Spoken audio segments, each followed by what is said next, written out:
Jonathan Cole sat alone in his study, staring out the tall windows as snow blanketed the manicured grounds of his Pinebridge estate.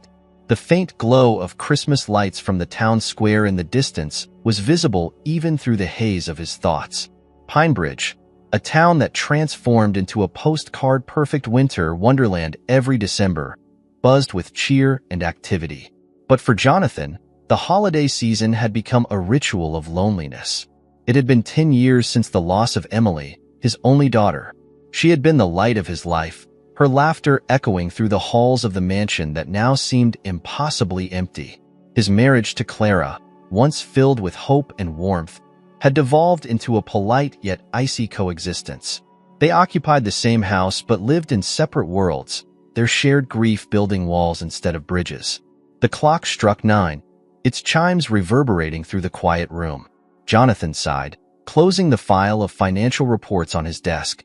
He had buried himself in work for years, finding solace in the predictability of numbers. Tonight, though, he felt an unfamiliar restlessness. The holiday decorations that Clara had arranged with precision felt more like a facade than a celebration. As he rose to leave the study, something caught his eye. A figure huddled at the bottom of the grand staircase outside the mansion. He squinted, unsure if it was a trick of the snow or his imagination. Grabbing his coat, he stepped outside, the icy wind biting against his face. There, nestled against the cold marble steps, was a little girl. Her small frame trembled under a thin, tattered coat, her cheeks flushed from the freezing air. Her tear-streaked face tilted up as he approached, and her wide, frightened eyes met his. "What are you doing here?" Jonathan asked, his voice gruffer than intended. The girl sniffled, wiping her nose with the back of her hand. I got lost," she said softly. "I was looking for my mom." Jonathan crouched down, his tone softening. "You shouldn't be out here alone in this weather. What's your name?" "Maggie," she whispered, her voice barely audible over the wind. "Well, Maggie, let's get you inside where it's warm. We'll figure out how to find your mom," Jonathan said, extending his hand. She hesitated before taking it, her small fingers icy against his. Inside, the warmth of the house enveloped them, and Jonathan guided Maggie to the living room, where a fire crackled in the massive stone fireplace.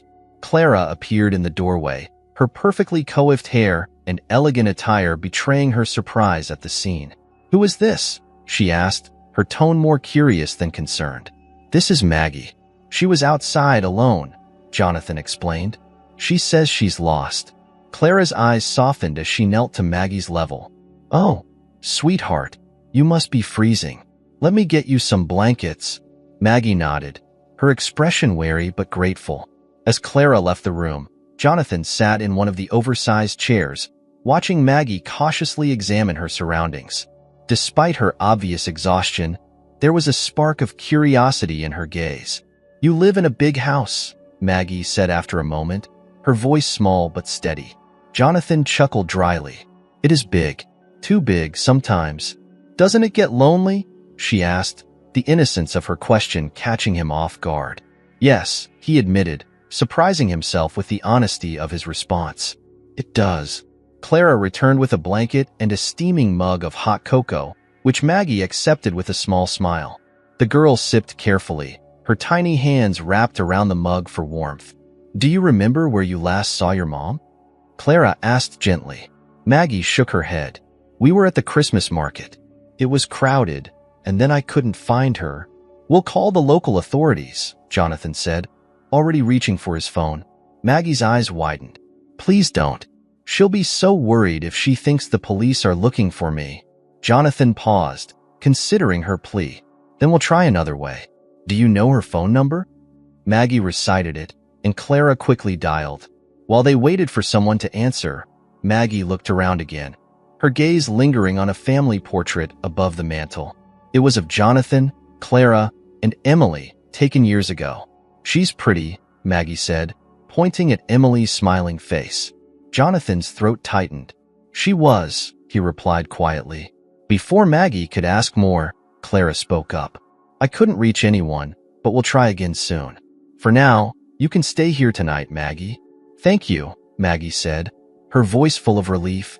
As the fire crackled and snow continued to fall outside, Jonathan found himself watching the little girl, feeling a stirring of something he hadn't experienced in years, a fragile but undeniable connection.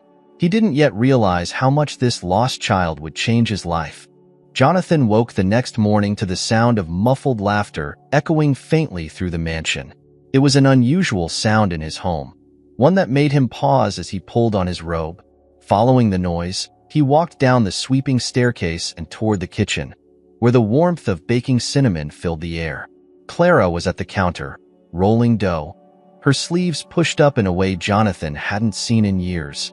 Maggie sat on a high stool, her legs swinging as she sprinkled sugar onto a tray of cookies.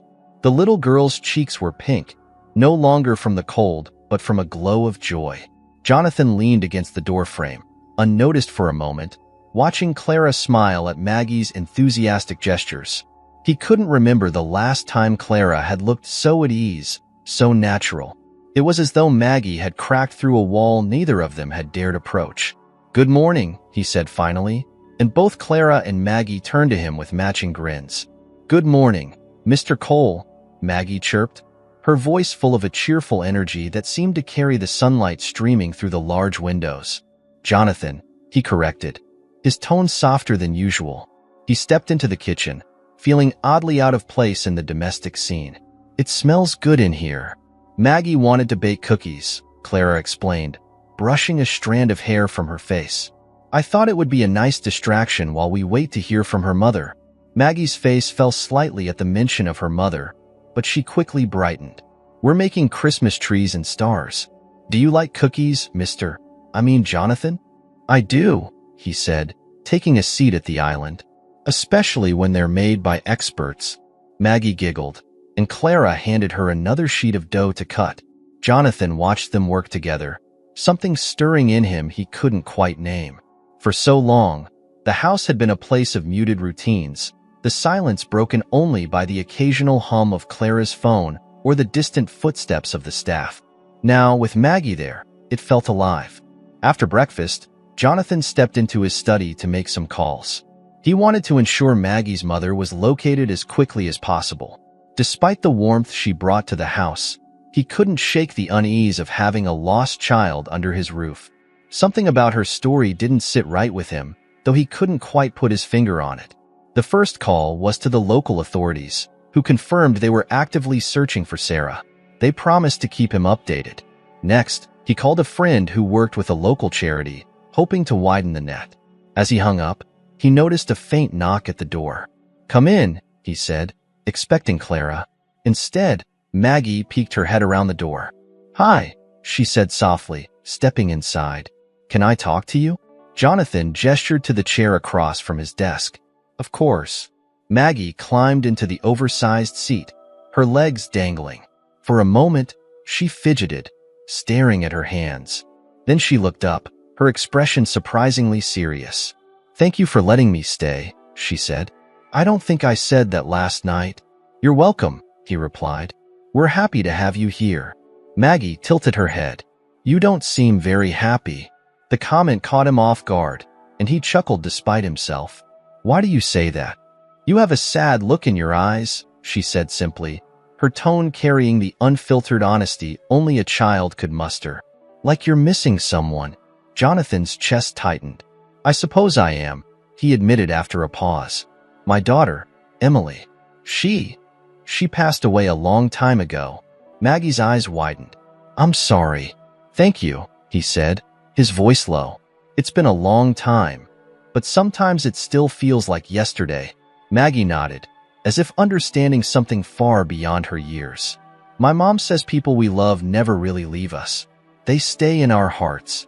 Jonathan swallowed hard, unsure how to respond. Before he could find the words, Maggie slid off the chair and walked around the desk. She wrapped her small arms around him, her hug warm and unexpected. "I think your daughter would want you to smile more," she said. Jonathan blinked, the lump in his throat making speech impossible. He patted her shoulder gently, marveling at the simple, profound wisdom of her words. The day passed quietly after that, with Maggie bouncing between helping Clara and exploring the mansion under Jonathan's watchful eye. She was fascinated by everything, from the grand piano in the parlor to the intricate ornaments on the Christmas tree. As evening approached, Jonathan found himself drawn into her orbit, her enthusiasm pulling him out of his usual brooding solitude. After dinner, the three of them sat by the fire, sipping hot chocolate. Maggie's chatter filled the room as she shared stories about her mother, how they loved decorating a tiny tree in their apartment, singing carols together, and baking cookies in a cramped but cozy kitchen. "You and your mom seem very close," Clara said, her voice tinged with a wistfulness that Jonathan recognized immediately. "She's my best friend," Maggie said with a proud smile. Then her face clouded for the first time since morning. "I hope she's okay." Jonathan leaned forward. "We're doing everything we can to find her, Maggie. I promise." She nodded but didn't look reassured. A heavy silence fell over the room, broken only by the crackle of the fire. Jonathan glanced at Clara, who met his gaze with a rare softness. It was as if Maggie's presence had reminded them both of something they had lost. Not just Emily, but each other. As the clock chimed 9, Jonathan helped Maggie settle into the guest room. She climbed into the enormous bed, dwarfed by the fluffy pillows and blankets. As he turned to leave, she called out, "Good night, Jonathan." "Good night, Maggie," he replied, pausing at the door. "Sweet dreams." As he closed the door behind him, he stood in the hallway for a moment, letting the weight of the day settle over him. He couldn't deny it any longer. This little girl, lost and vulnerable, had awakened something in him he thought was long buried. For the first time in years, he found himself hoping. The next morning, Jonathan awoke earlier than usual. The faint light of dawn crept through the curtains, and he felt an unfamiliar sense of anticipation. Slipping into his robe, he headed downstairs, his footsteps echoing faintly in the still quiet mansion. As he reached the kitchen, he was surprised to find Maggie already there, seated at the island with a steaming mug of cocoa. She looked up and smiled at him, her eyes lighting up with a brightness that warmed the room. "You're up early," Jonathan said, pulling out a chair to join her. Maggie nodded. "I couldn't sleep. I kept thinking about my mom." Jonathan's chest tightened at the raw worry in her voice. "We'll find her, Maggie. I promise." She nodded again, though her small shoulders sagged slightly. "I know.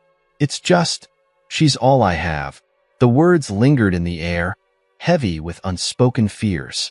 Jonathan reached across the table, placing a reassuring hand over hers. "You have us now, too, for as long as you need." Maggie looked at him, her expression softening. "Thank you, Jonathan." Clara entered the room moments later, her hair swept back and her expression more rested than it had been in weeks. "Good morning," she said, pausing when she saw the two of them together. "Am I interrupting something?" "Not at all," Jonathan replied, standing to pour himself coffee. "We were just talking." Clara smiled faintly, but there was a flicker of something else in her eyes. Gratitude, perhaps, or relief. Maggie hopped down from her seat and went to help Clara set the table, chattering animatedly about her plans to build a snowman later. Jonathan watched them, feeling a strange mix of contentment and unease. This connection, so natural and easy, reminded him of something he hadn't felt in years. After breakfast, Jonathan called the police again for updates on Sarah. They assured him that their search was ongoing but hadn't turned up any leads yet. Frustrated, he hung up and decided to take matters into his own hands. He grabbed his coat and told Clara he was heading into town. Pinebridge was bustling with holiday cheer. Streets lined with twinkling lights were filled with shoppers clutching bright red and green bags, their breath visible in the frosty air. Jonathan's imposing figure cut through the festive crowd as he made his way to the Christmas market, where Maggie had said she last saw her mother. The market was alive with the hum of activity. Vendors calling out their wares, children laughing, and carolers singing in harmony near the town square. Jonathan approached a stand selling handcrafted ornaments. The vendor, a kind-faced older man, looked up and greeted him with a nod. "Looking for something special?" "Not quite," Jonathan said. "I'm looking for someone. A woman who might have been here 2 nights ago with a little girl." The man's brow furrowed in thought. "A lot of people come through here. Can you tell me more?" Jonathan described Sarah as best as he could from Maggie's brief mentions. A woman in her 30s, with dark hair and kind eyes. The vendor shook his head apologetically. Sorry, I can't say I remember. But maybe try the soup stand down by the gazebo. The woman there sees just about everyone. Thanking him, Jonathan made his way to the gazebo, where the aroma of rich stew and baked bread filled the air. The woman running the stand looked up as he approached, her sharp eyes taking him in. "You're not here for soup, are you?" she asked, wiping her hands on her apron. "No," Jonathan admitted. "I'm looking for someone. She was here with her daughter 2 nights ago." The woman tilted her head thoughtfully. "I might remember something. A little girl with dark hair and a big smile, right?" Jonathan's pulse quickened. "That's her. Do you remember the woman she was with?" "Not much," the woman said, frowning. "I remember the little girl because she seemed so excited about the lights. But the mother, she seemed anxious.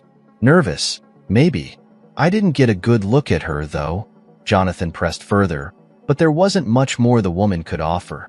Thanking her, he turned away, his mind racing. Nervous. The word stuck with him as he walked back to his car. Why would Sarah have been anxious? What had happened that night? By the time Jonathan returned home, the sun was beginning to set, casting a warm glow over the snowy landscape. He found Maggie and Clara outside, building a snowman in the front yard.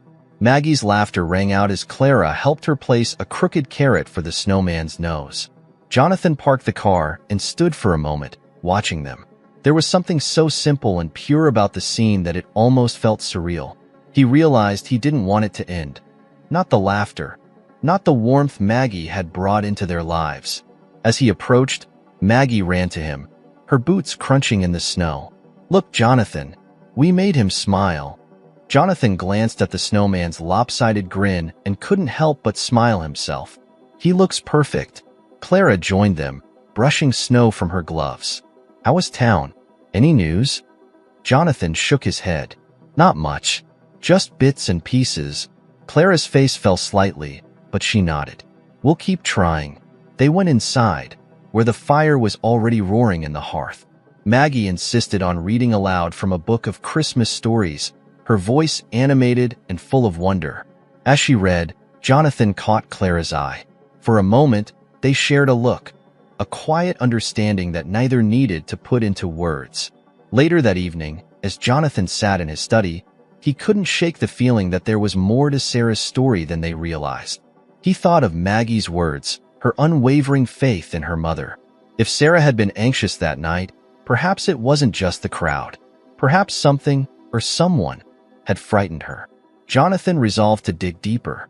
For Maggie's sake, and for the hope she had sparked in all of them, he would not stop until he found the answers they needed. That night, as the household settled into quiet, Jonathan couldn't sleep. His mind kept circling back to Sarah. There was something he couldn't reconcile, something that nagged at him from the edges of his thoughts. He went downstairs to his study, the glow from the fire casting long shadows across the room. Pulling out his laptop, he decided to take a more methodical approach. If Sarah had been in trouble, perhaps there was a record of it somewhere.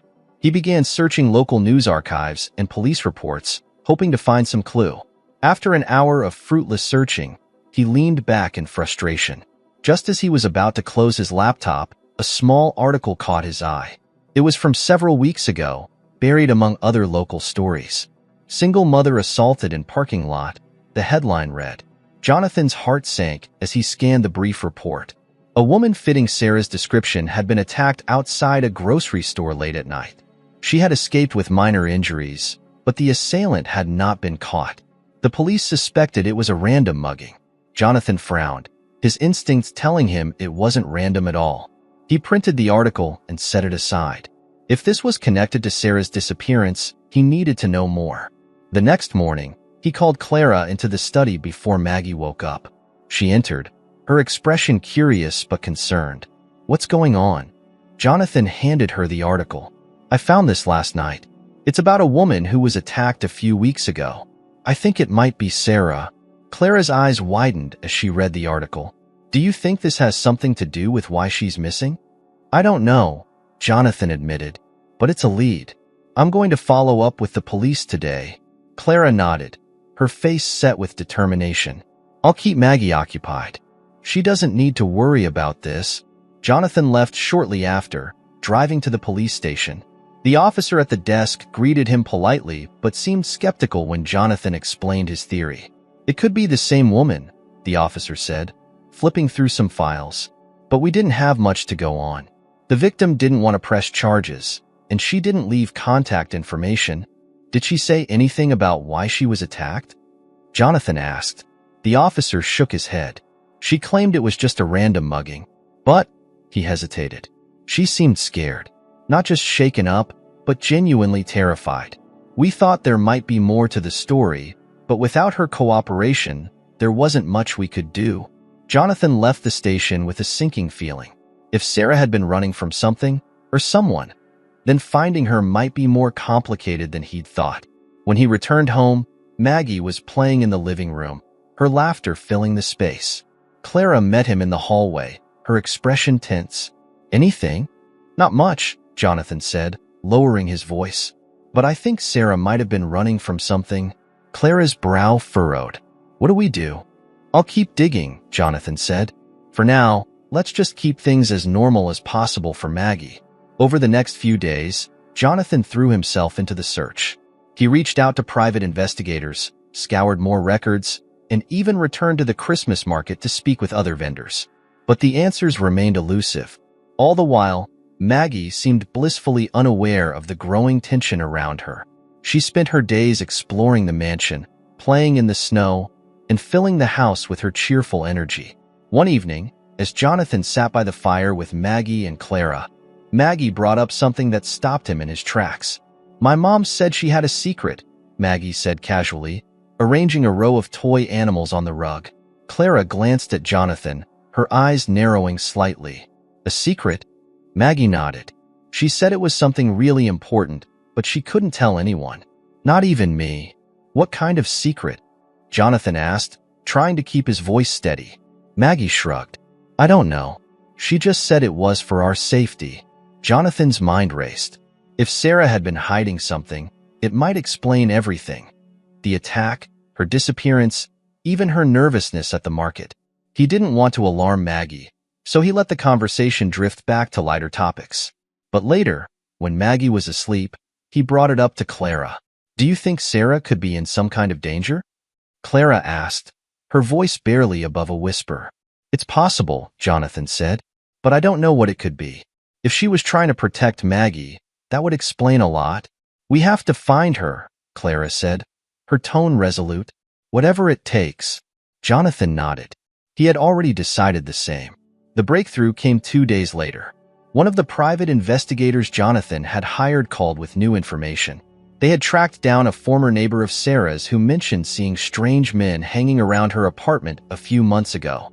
Sarah had told the neighbor they were just repairmen, but the woman didn't believe her. She looked scared, the neighbor had said. Jonathan relayed this information to the police, urging them to treat Sarah's case as more than just a missing person. He also decided to confront Maggie gently, hoping she might remember something else that could help. Maggie, he said one evening as they sat in the study, a puzzle spread out between them. Do you remember those men your mom told you about? The ones who might have been bothering her? Maggie hesitated, her small hands pausing over the puzzle pieces. She said not to talk about them. It's okay, Jonathan said softly. You're safe here. I just want to help your mom. Maggie looked up at him, her eyes wide and uncertain. Finally, she nodded. They came to our house once. My mom told me to hide in the closet. She said they weren't nice. Jonathan's heart sank. This was worse than he'd imagined. Whatever Sarah was involved in, it wasn't just a misunderstanding. He knew then that finding her was more urgent than ever. As Maggie leaned against him, her trust evident in the way she relaxed into his side, Jonathan felt a surge of determination. He wasn't just searching for Sarah now. He was protecting Maggie too, and he wouldn't stop until they were both safe.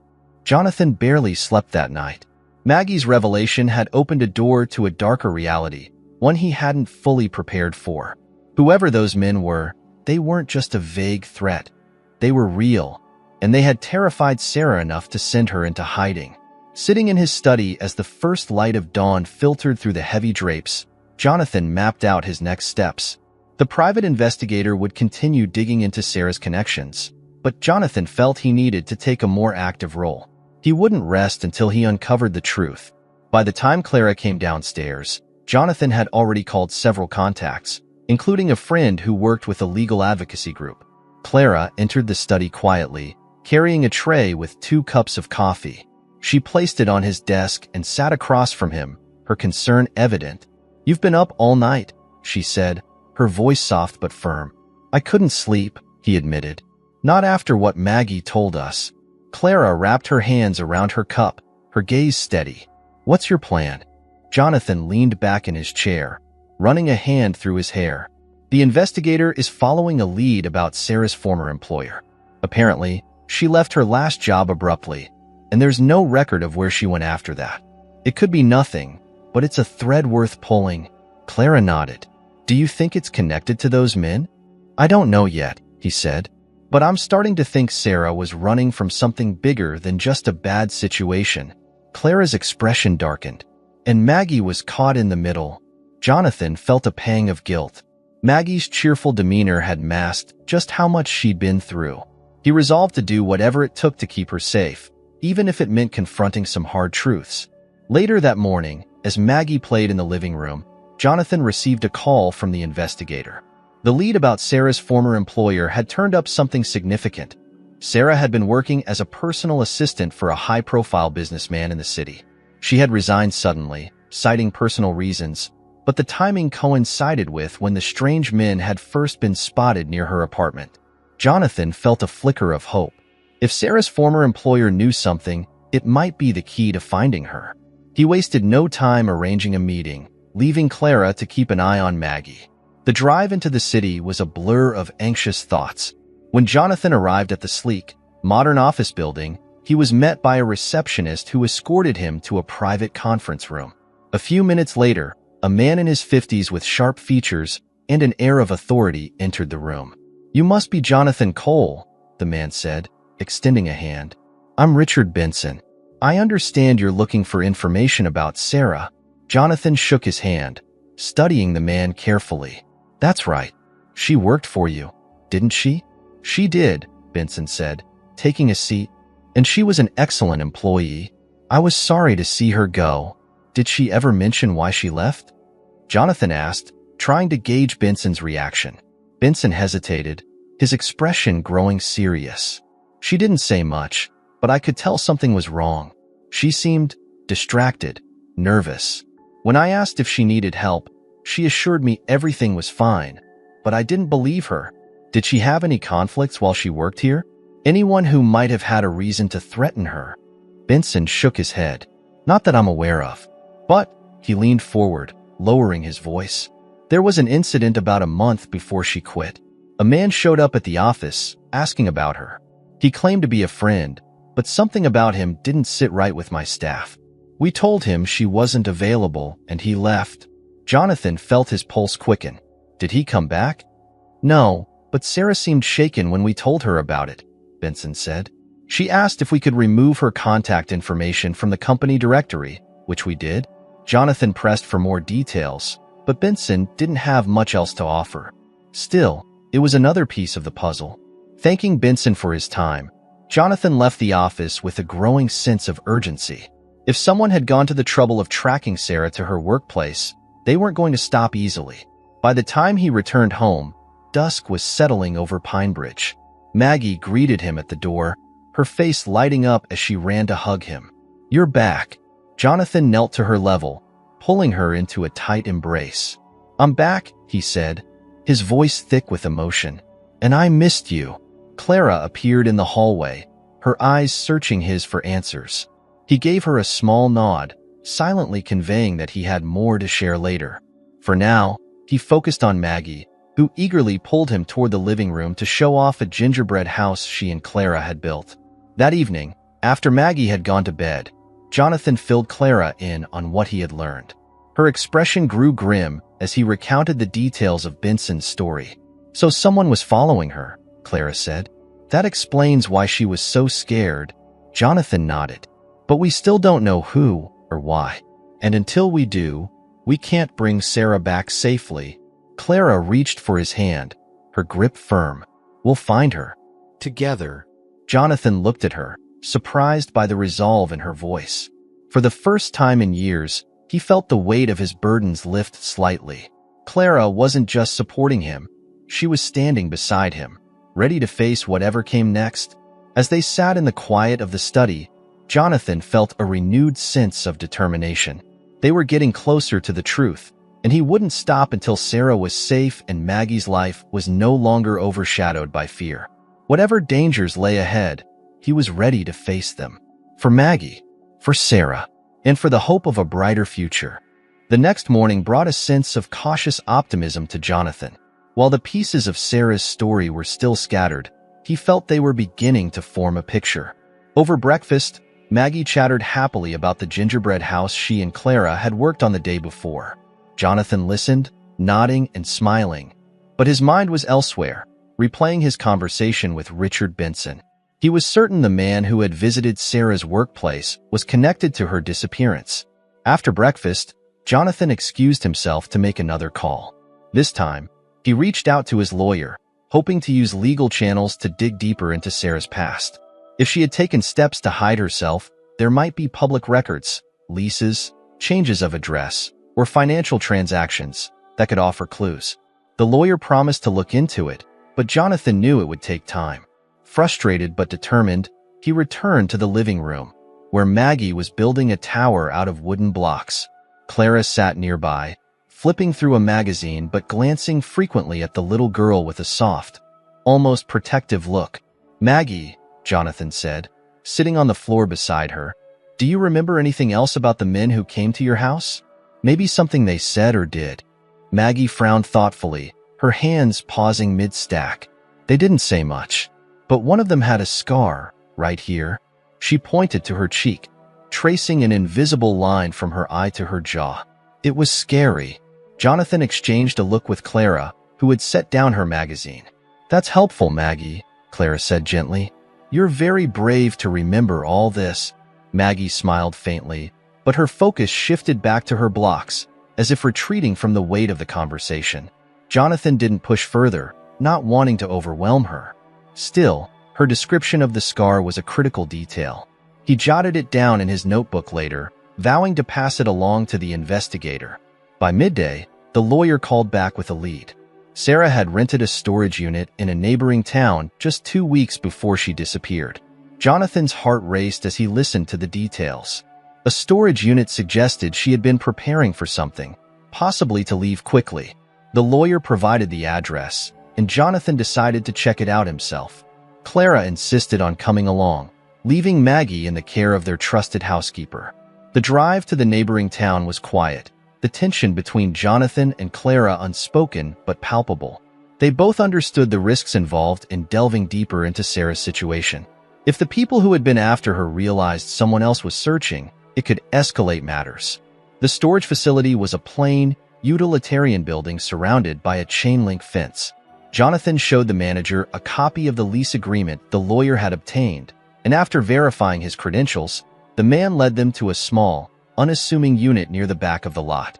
The metallic clang of the rolling door echoed as it opened, revealing a space filled with boxes, a few bags, and an old suitcase.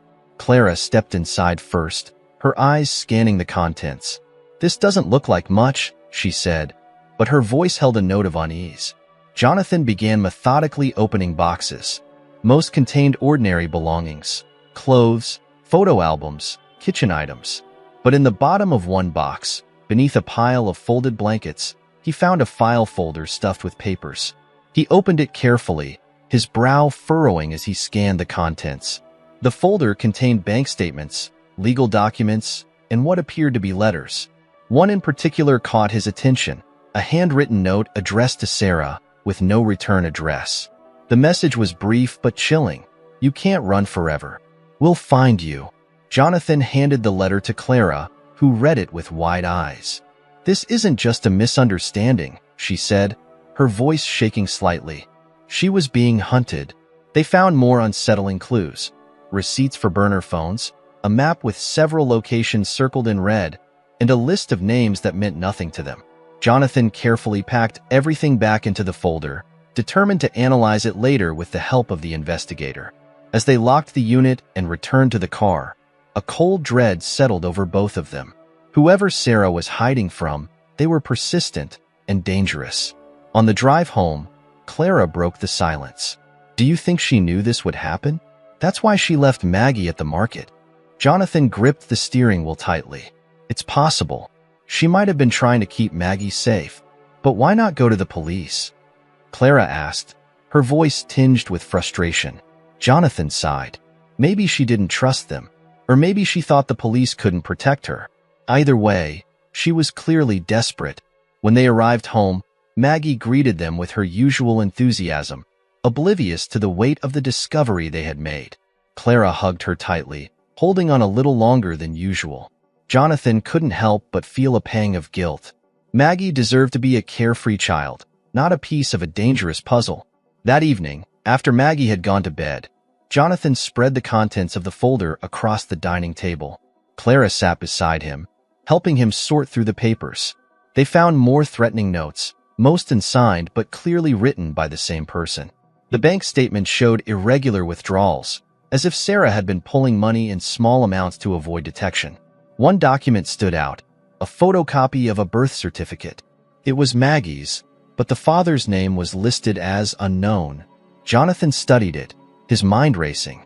If the men chasing Sarah were connected to Maggie's birth, it could explain their persistence. Clara touched his arm, breaking his train of thought. Jonathan, look at this. She pointed to one of the circled locations on the map. It's only an hour from here. Jonathan stared at it, his gut telling him it wasn't a coincidence. We need to check it out, he said. Tomorrow. Clara hesitated. Do you think it's safe? I'll go alone, Jonathan said firmly. You stay here with Maggie. If something happens, I want you both to be safe. Clara didn't argue, though her worried expression spoke volumes. They spent the rest of the night organizing the evidence, preparing to share it with the investigator. Jonathan felt a growing sense of urgency. The more he uncovered, the more dangerous the situation seemed. As he climbed into bed later, exhaustion weighing heavily on him, he thought of Maggie. Her innocence, her resilience, they were reminders of what he was fighting for. No matter what lay ahead, he wouldn't stop until he found Sarah and ensured both mother and daughter were safe. He just hoped it wasn't already too late. The following morning, Jonathan was up before the sun. The house was silent, save for the occasional creak of old wood settling under the weight of winter. He moved through the hallways quietly, careful not to wake Maggie or Clara. Today's task felt heavy with consequence, and he wanted to face it with clarity. He slipped out the door, the cold biting at his face as he made his way to the car. The map with the circled location lay on the passenger seat, alongside the folder of evidence he and Clara had pieced together the night before. As he pulled out of the driveway, the snow-covered streets of Pinebridge stretched before him, peaceful and unassuming. The juxtaposition of the town's serenity with the storm brewing in Sarah's life unsettled him. The drive to the marked location took just under an hour. Jonathan's mind churned with questions. Why this place? Was it a safe house, or something more sinister?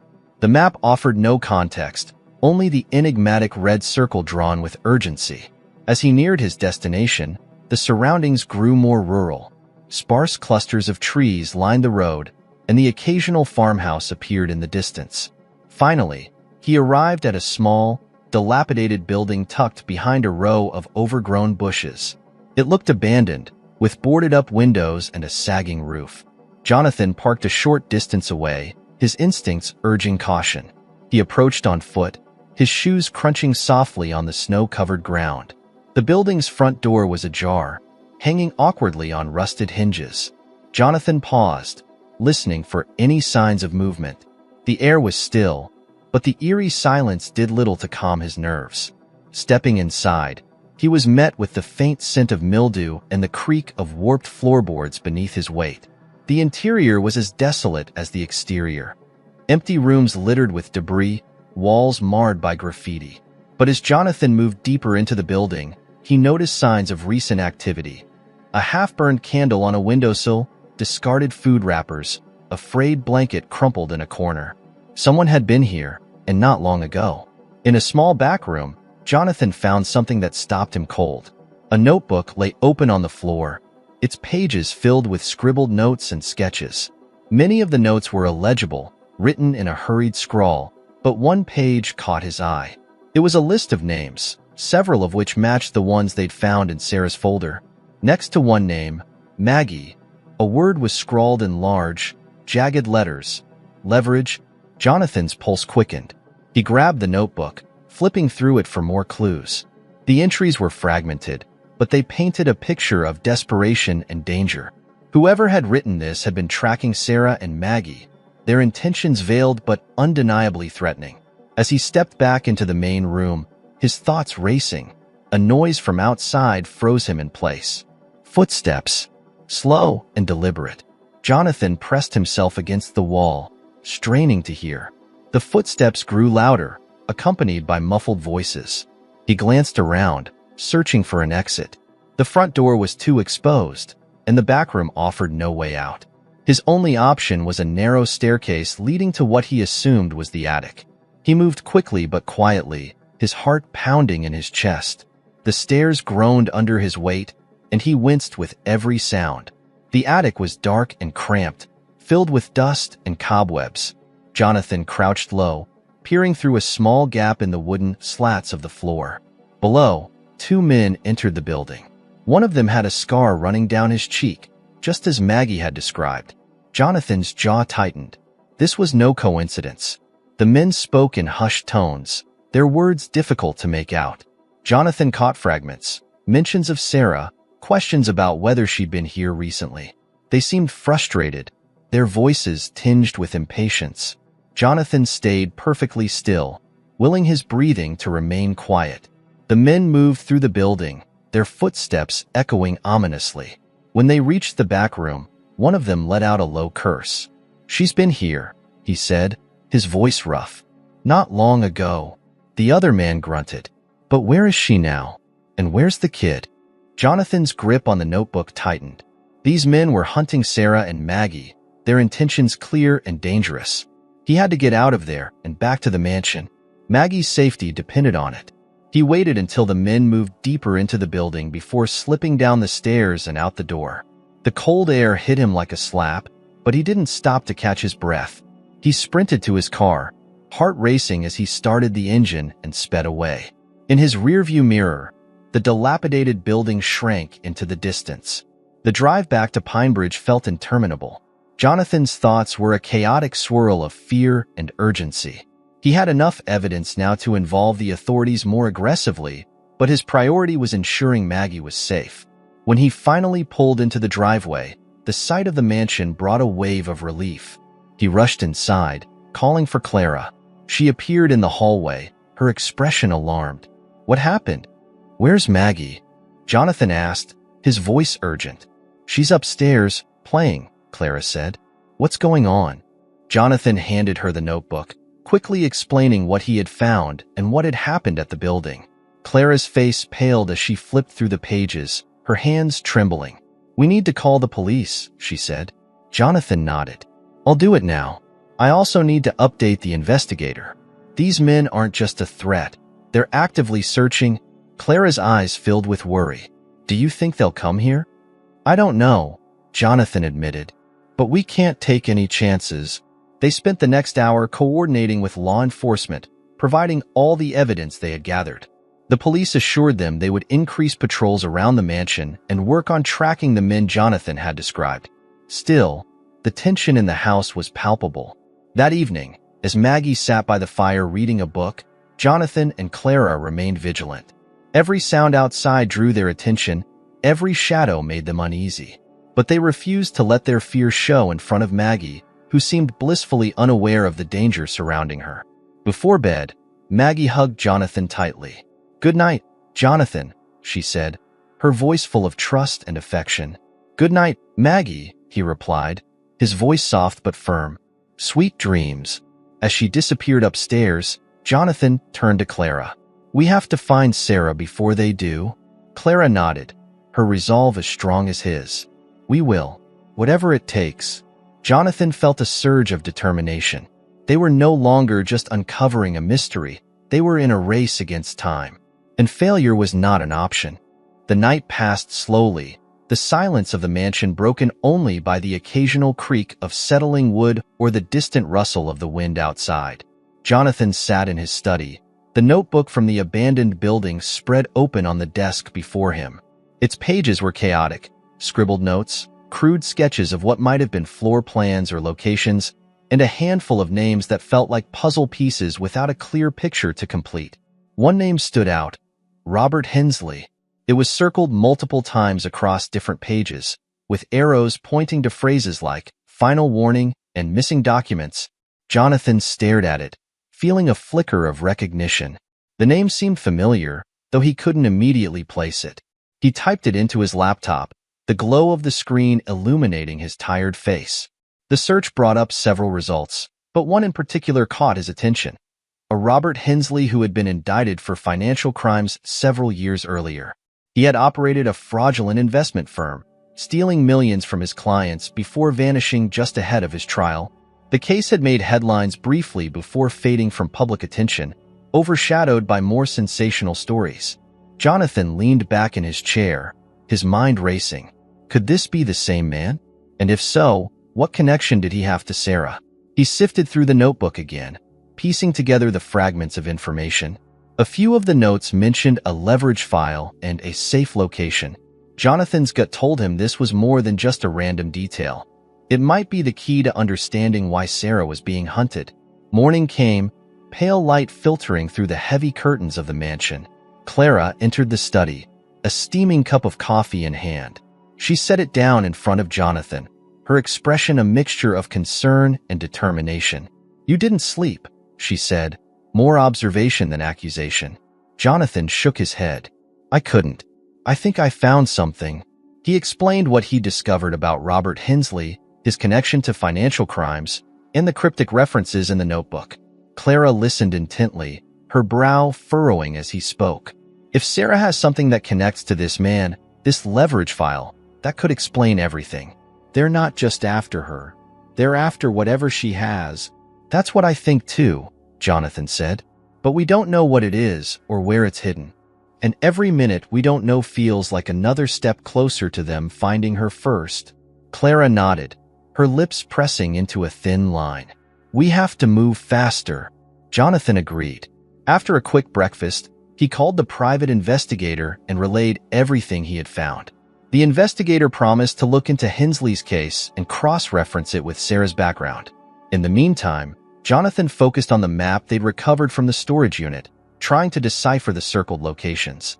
One of the circles, he noticed, was marked with a faint X and the initials SH. It was in a wooded area not far from Pinebridge, a place Jonathan vaguely recognized as an old hiking trail he'd visited years ago. He decided to check it out, taking Clara with him while Maggie stayed under the watchful eye of their housekeeper. The drive to the trailhead was uneventful, but the tension between them was palpable. Clara held the map tightly, her eyes scanning the landmarks as they neared their destination. When they arrived, the parking area was empty, the surrounding forest eerily quiet. Jonathan grabbed a flashlight and the map before stepping out of the car. The trail was overgrown, the path barely visible beneath a layer of snow and fallen leaves.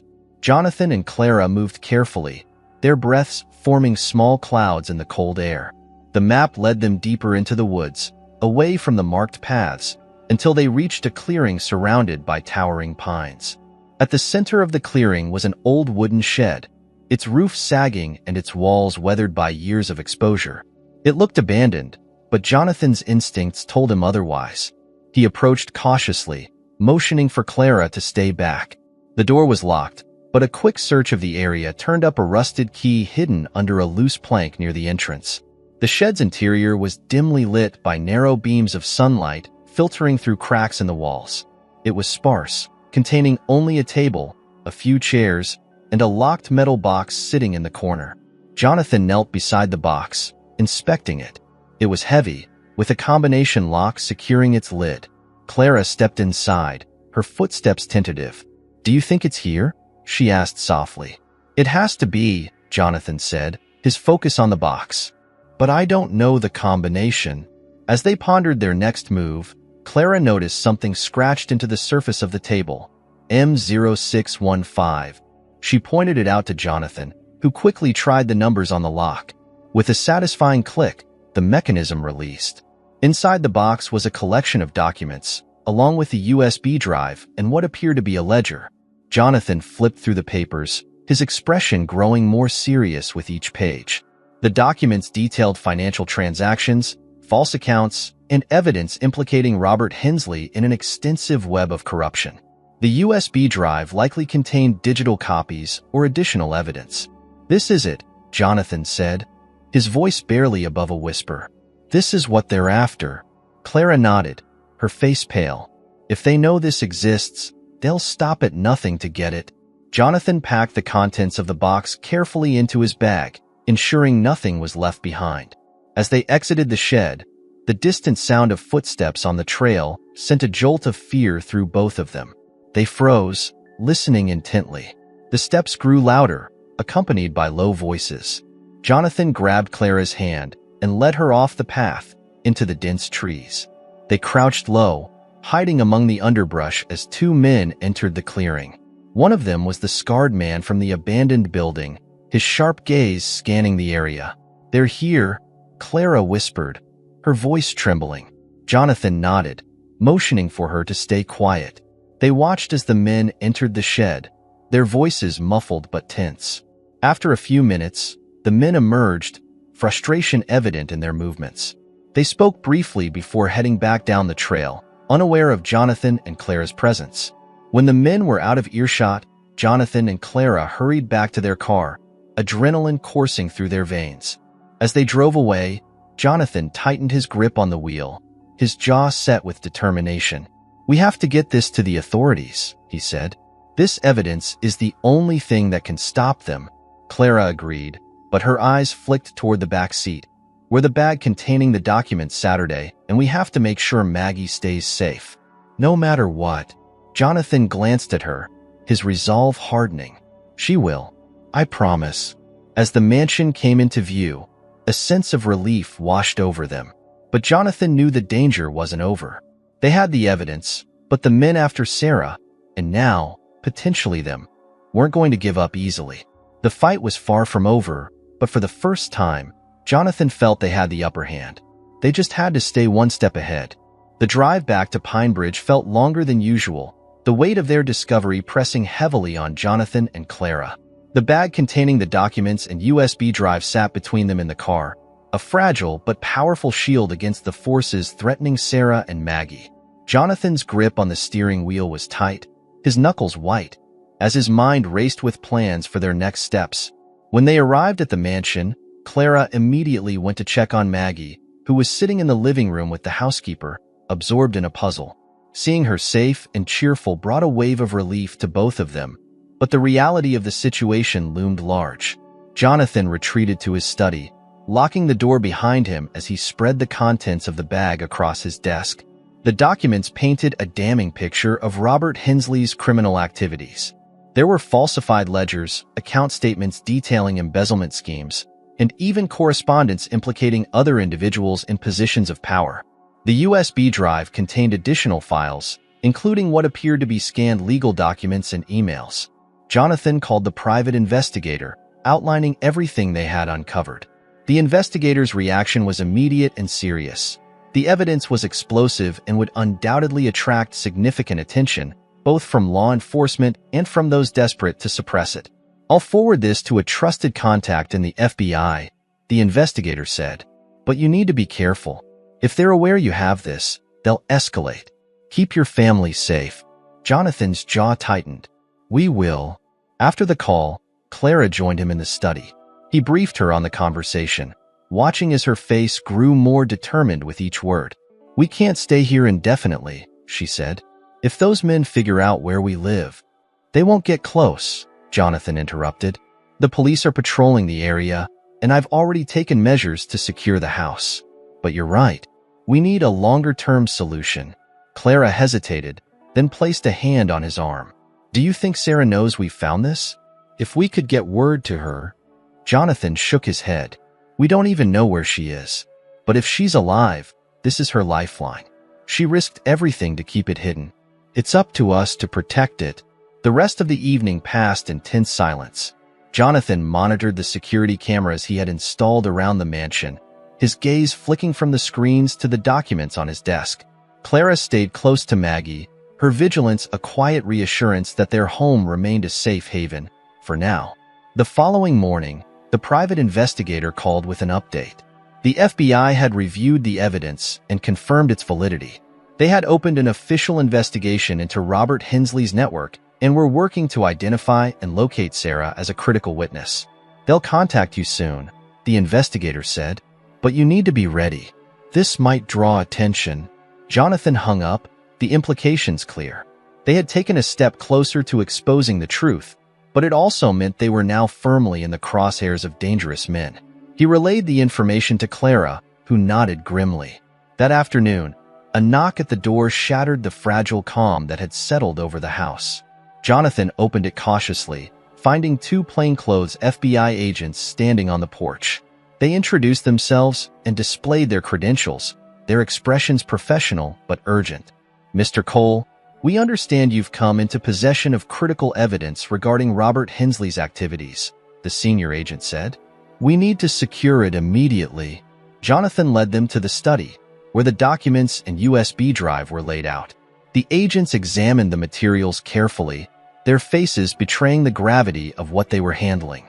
This is exactly what we've been looking for, the agent said, his tone tinged with both relief and concern. Hensley has been evading capture for years, and this gives us the leverage we need. But it also means you and your family are at risk. We need to take steps to ensure your safety. Jonathan nodded. What do you recommend? We'll arrange for a secure location where you can stay temporarily, the agent replied. In the meantime, we'll increase surveillance around your property. If you notice anything unusual, call us immediately. As the agents prepared to leave, Clara appeared in the doorway, holding Maggie's hand. The little girl's face lit up when she saw Jonathan, but she hesitated when she noticed the serious expressions of the strangers. Who are they? Maggie asked, her voice small. They're here to help, Jonathan said gently, crouching to her level. Just like we're helping your mom. Maggie's eyes widened. Did you find her? Not yet, he admitted, but we're getting closer. And these people are going to make sure we stay safe. Maggie seemed to accept this, nodding solemnly before squeezing his hand. I trust you. Those simple words hit Jonathan with a force he hadn't expected. In that moment, he realized the depth of the responsibility he carried, not just for protecting Maggie and Clara, but for ensuring that Sarah's sacrifices weren't in vain. As night fell, the mansion felt both fortified and fragile. The FBI agents had promised to expedite their plans, but Jonathan knew they were in a precarious position. He double-checked the locks, the security cameras, and the alarm system before joining Clara in the living room, where Maggie was curled up on the couch with a blanket. Clara looked up as he entered, her face a mixture of exhaustion and determination. Do you think they'll come tonight? I don't know, Jonathan said honestly. But if they do, we'll be ready. Clara nodded, her hand finding his. They sat together in silence, watching Maggie as she drifted off to sleep. Despite the tension, there was a flicker of hope in the air. A fragile but persistent reminder of what they were fighting for. As the clock ticked toward midnight, Jonathan remained alert, his mind cycling through the steps they had taken and the challenges still ahead. The fight wasn't over, but for the first time, he felt they were no longer alone. Together, with Clara, Maggie, and the support of those who believed in their cause, they would see this through, no matter the cost. The next day arrived with a dense fog hanging over Pinebridge, muffling the sounds of the town and cloaking the mansion in an eerie stillness. Jonathan woke early, his body tense with the anticipation of what lay ahead. The FBI agents had promised to return with an update, but until then, he could only wait and protect his family. Clara joined him in the kitchen as he prepared coffee, her eyes shadowed from another restless night. Maggie's still asleep, she said softly, leaning against the counter. She doesn't know anything's wrong. Jonathan nodded, grateful for the small mercy. We'll keep it that way for as long as we can. Before Clara could respond, A knock at the door startled them both. Jonathan moved quickly, glancing at the security monitor before opening it. The senior FBI agent stood there, his expression grim. "May we come in?" the agent asked, motioning to his partner. Jonathan stepped aside, ushering them into the study. Clara followed, her hand resting protectively on the back of a chair. The agents wasted no time, spreading out documents and a laptop on the desk. "We've made progress," the senior agent began. "The evidence you provided has been pivotal. We've confirmed that Robert Hensley's network extends far beyond what we initially suspected. It's not just financial crimes. There's evidence of coercion, threats, and even violence to silence witnesses." Jonathan clenched his jaw. "And Sarah?" The agent exchanged a glance with his partner before answering. "We believe Sarah has been in hiding for months, moving frequently to evade detection. The map and documents suggest she had at least 2 safe houses, one of which was recently compromised. That's likely when she left Maggie at the market, knowing she couldn't protect her while on the run." Clara's hand flew to her mouth, her eyes brimming with tears. "She sacrificed everything to keep Maggie safe." The agent nodded. "And now we need your help." Sarah left breadcrumbs in the evidence, indications of a final meeting place, somewhere she believed she could negotiate her way out of this. But it's risky. If Hensley's men reach her first. Jonathan's stomach tightened. "Where is it?" The agent pulled out a marked map, pointing to an isolated cabin deep in the mountains, accessible only by a rugged trail. "This is our best guess. We'll lead the operation, but we need you to stay here where it's safe." Jonathan's instinct screamed against the idea of staying behind. If Sarah's there, she's terrified and alone. "I need to be there." "Jonathan," Clara said softly, her voice laced with worry. "The agents are trained for this. Let them handle it." But Jonathan shook his head. "She left Maggie at that market because she trusted someone would find her. She trusted us, Clara. I can't sit here and wait." The agents hesitated. Then the senior one relented. "If you come, you follow our orders. No exceptions." Jonathan agreed, his resolve unshaken. Clara's eyes pleaded with him as he gathered his coat and prepared to leave, but she didn't stop him. Instead, she pulled him into a tight embrace. "Bring her back," she whispered. The journey to the cabin was tense and silent. The agents drove a rugged SUV, its tires crunching over gravel and snow as they ascended the winding trail. The dense forest closed in around them, the towering trees casting long shadows in the dim afternoon light. Jonathan gripped the seat tightly, his thoughts on Sarah and what she must have endured. When they reached the trailhead, the agents briefed him on the plan. The cabin was less than a mile away, but they would approach cautiously to avoid alerting anyone who might be watching. Armed and focused, the agents led the way, with Jonathan close behind. The trail was narrow and slick with ice, the sound of their footsteps muffled by the soft blanket of snow. As they neared the cabin, Jonathan caught sight of it through the trees.